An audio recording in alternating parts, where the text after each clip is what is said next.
O Brasil gerou 137.303 postos de trabalho com carteira assinada em janeiro de 2025.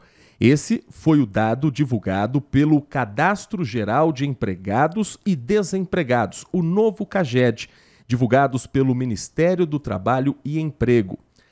Em relação ao estoque total de pessoas empregadas do Brasil, o país registra 47.300.000 brasileiros em empregos formais, um crescimento de 3,6% em relação a janeiro do ano passado.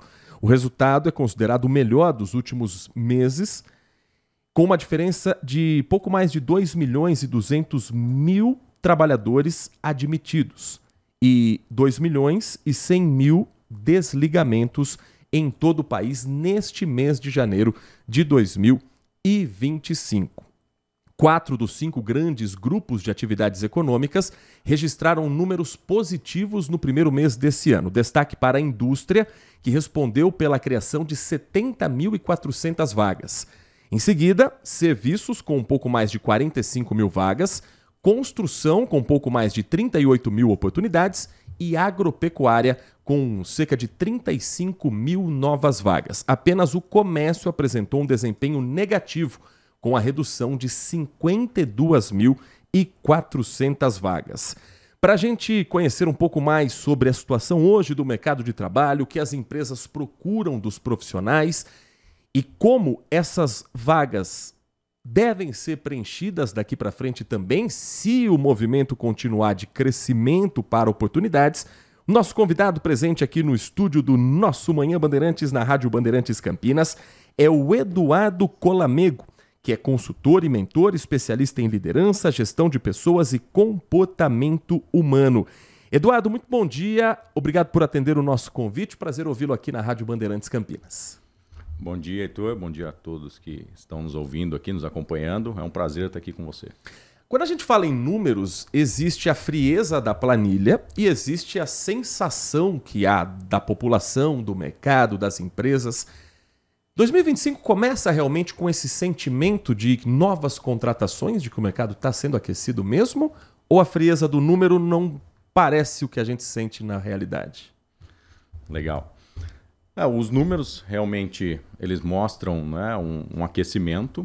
E eu posso falar, né, como atendo empresas, como consultor, realmente os meus clientes eles estão buscando cada vez mais pessoas para ocupar posições de trabalho, não só posições ali operacionais, vamos colocar assim, mas também posições que sejam estratégicas, táticas para o negócio deles. Então, o que eu vejo realmente é que nós temos aí grandes oportunidades, boas oportunidades, e o mercado realmente está aquecido, contrário do que a gente pensou, né, que algumas notícias nos mostraram, apontaram até tempos atrás. Mas eu acho que, apesar de algumas situações, nós temos sim um mercado aquecido. Se nós olharmos apenas para o recorte em São Paulo, pegando o número de contratações com o número de demissões, há um saldo positivo, 36.125. Em alguns estados há um déficit, há uma diferença. Por exemplo, o estado de Alagoas teve mais demissão do que contratação, 940 o saldo considerado negativo. Para outros grandes centros, também chama atenção, principalmente na região sudeste, na região sul, um aumento. A exceção do sudeste é o Rio de Janeiro, com mais de 12.960 de déficit, ou seja, teve mais demissão do que contratação. Essas vagas que você tem percebido como empresas que estão recrutando, como novos postos, são geralmente, como você disse, para cargos considerados de confiança ou alguns cargos estratégicos. E como é que se faz o recrutamento para um cargo estratégico? Como é que a pessoa pode ser colocada como qualificada para uma posição estratégica dentro de uma empresa que esteja, de repente, abrindo essa nova possibilidade? Perfeito. Nós temos sim posições operacionais, mas falando aqui principalmente do recorte estratégico de posições de liderança, posição de gestão, tecnologia, enfim, algumas realmente que eu vejo diariamente. O profissional, obviamente, ele tem que ter uma capacidade técnica para exercer aquela função, Mas independente do cargo, se ela é uma função estratégica ou operacional, as empresas hoje elas buscam mais do que nunca comportamento. Então, hoje, dentro das próprias entrevistas, né, dos recrutadores, os recrutadores eles estão buscando realmente traçar o perfil do candidato, se ele está alinhado justamente à cultura da empresa, aos valores da empresa, para que ele possa realmente ter uma adaptação bem mais rápida e, obviamente, performar com a técnica que ele já traz e com o histórico profissional que ele já traz. Então, hoje eu sempre falo para as pessoas, né? A gente já viu o Peter Drucker, o pai da administração, há muitos e muitos anos atrás, dizer que as pessoas são contratadas pelas competências técnicas e demitidas pelas comportamentais, e isso nunca foi tão realidade, né? Mesmo tendo sido falado há mais de décadas e décadas atrás.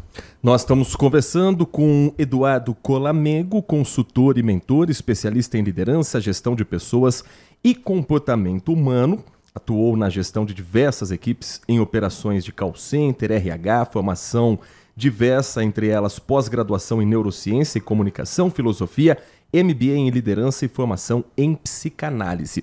Eduardo, nesses últimos dias, uma grande empresa, cada vez mais presente também na vida do brasileiro, que é a Amazon, anunciou uma mudança importante já para os próximos dias. O fim da atividade home office. A Amazon iniciou nesse mês de março o fim da possibilidade do funcionário fazer as atividades que ele faria num escritório, que ele faria na sede da empresa, na sua própria casa. Recentemente foi feito um levantamento da Mercer Brasil, uma empresa especializada em consultoria de talentos e remuneração, entrevistando 365 profissionais de RH. E a pesquisa revelou que 76% deles têm insegurança quanto à produtividade dos funcionários que trabalham de casa. O home office está com dias contados depois dele ter sido uma necessidade na pandemia? Com certeza. Como você citou, não só a Amazon, mas é um movimento, o próprio Zoom, que foi o boom do home office, né? A empresa, o Zoom, e outras empresas que no home office, o Google, a Facebook, enfim, diversas outras empresas, elas decretaram o fim do home office, né? E eu, particularmente, estou junto desses profissionais de RH, porque o que a gente vê? Na pergunta anterior eu até falei sobre cultura. É muito complicado e muito complexo você conseguir fazer com que as pessoas elas entrem em uma cultura se elas não estão juntas, né? Essa é uma realidade humana. Nós só existimos como seres humanos. Nós não somos os mais fortes, os mais velozes, porque nós fomos unidos, né? Nós sempre estivemos juntos. Então, esta é a mesma forma. Como que a gente cria na nossa mentalidade, na psicologia mesmo, o nosso comportamento? Ele é reforçado pelo ambiente que a gente vive, por tudo aquilo que a gente mais vê, ouve e sente. Então, as pessoas me perguntam muitas vezes, como que eu faço para mudar um comportamento que eu tenho? Você tem que se expor a ambientes que te ajudem naquilo.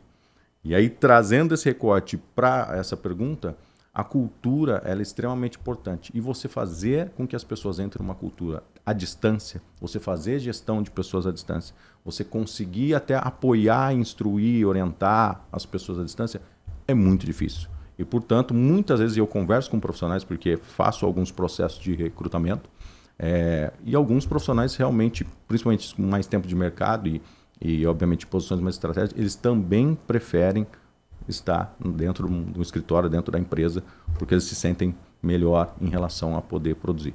Agora, pensando do outro lado desse funcionário, que é uma das principais argumentações para o home office. A atividade que é feita no escritório, ela pode ser feita pelo computador dentro de casa. Evita-se o deslocamento, principalmente em grandes centros. Evita-se, portanto, um desgaste e um custo também de transporte para a empresa. Como conseguir equilibrar esse menor estresse que o funcionário tem do home office com o que é possível absorver de dentro da empresa? Você entende que dá para chegar a um equilíbrio? O funcionário de casa fazer tudo aquilo que se poderia ser feito dentro do escritório sem ter esse desgaste de deslocamento? Ou já se ficou provado por esse período que não tem essa mesma produtividade? Legal.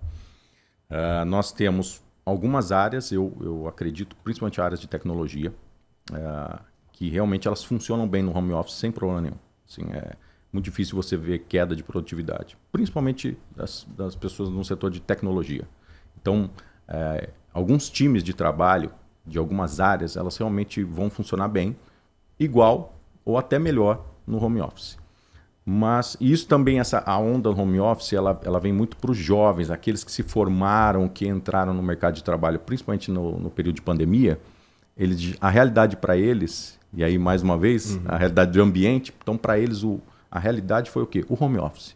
Eles não precisaram ir para o escritório, porque eles estavam entrando no mercado de trabalho, então eles não tiveram uma outra experiência antes. Ou seja, o choque não é o home office, o choque é o presencial. O choque para eles é o presencial. Então foi bem diferente. Então nós temos esse grupo de pessoas mais jovens que tem um conflito, e eu vejo isso muito grande. Às vezes a gente pergunta para marcar a entrevista e eles falam assim, eu preciso ir até aí.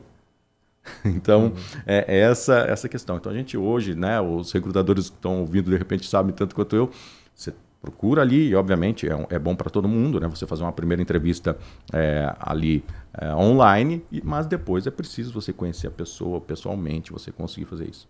Mas, vamos lá. Então, acredito que em alguns setores, em algumas áreas, o home office, você está no presencial, você está em home office, ele não vai afetar a sua performance, a sua produtividade, mas não é para todo mundo. Não é para todo mundo.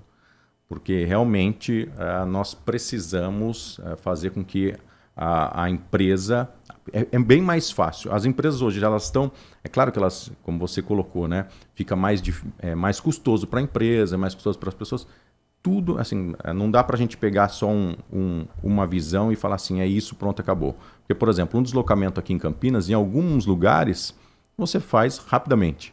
Mas já tem outros, até mesmo aqui em Campinas, que o trânsito está caótico.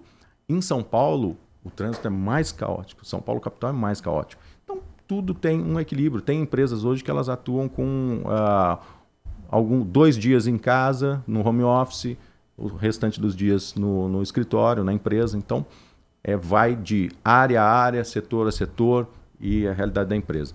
Mas eu acompanho, mais uma vez, acompanho o que os profissionais estão dizendo, que cultura é melhor a gente fazer ali no presencial mesmo, junto de todos na operação. Nós estamos conversando com o Eduardo Colamego, consultor e mentor especialista em liderança, gestão de pessoas e comportamento humano. Para a gente finalizar, Eduardo, quem está nos acompanhando, a gente abriu essa entrevista falando sobre a possibilidade de novas vagas no mercado, de um mês de janeiro aquecido.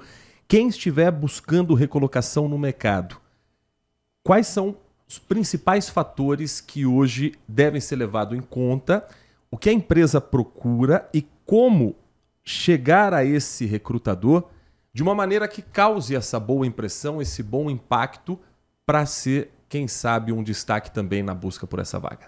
Perfeito. E aí eu vou colocar uma dica geral, independente da posição que você está buscando, né? Gente, parece até meio óbvio, mas eu aprendi que o óbvio precisa ser dito e eu tenho visto isso, tanto como os amigos profissionais de RH também vão concordar comigo. Você precisa chegar no horário, numa entrevista. Não dá, seja ela online ou seja ela no presencial. Você precisa chegar no horário. Porque isso já demonstra o seu comportamento de compromisso com você e com a empresa. Então, primeira coisa, cumpra os acordos, cumpra os horários, desde o princípio. Segundo, tenha em mente, muito bem estruturado, porque comunicação hoje é uma coisa extremamente importante. É uma habilidade, inclusive, que o Fórum Econômico Mundial ele mostra isso, né? É uma habilidade que você precisa desenvolver, comunicação. E aí eu volto até mais um pouquinho. Se você está no home office, é muito difícil você desenvolver essa capacidade de ter uma comunicação verbal, fluidez verbal. Então, hoje você precisa saber se comunicar, mais do que nunca. Então, você sabendo se comunicar, você falando bem, ter uma boa fluência verbal, sabendo colocar o seu histórico profissional ali, também você já vai estar muito à frente das pessoas, dos outros candidatos. Então, principalmente, compromisso. Horário, compromisso você não é obrigado a fazer, mas uma vez que você fez, você é obrigado a cumprir. Chegar no horário, que dá uma demonstração de compromisso e respeito com as pessoas, ter uma boa capacidade de verbalizar o seu histórico profissional, e isso aí já vai te ajudar muito por incrível que pareça, na hora de você conversar com um profissional do recrutamento e seleção. Eduardo, muito obrigado pela sua atenção com o nosso ouvinte. Foi um prazer ouvi-lo aqui no Manhã Bandeirantes. Aprendemos muito com esse bate-papo. Um bom trabalho para você e espaço sempre aberto para falarmos sobre o mercado e as oportunidades também para quem está nos acompanhando. Uma boa semana. Obrigado.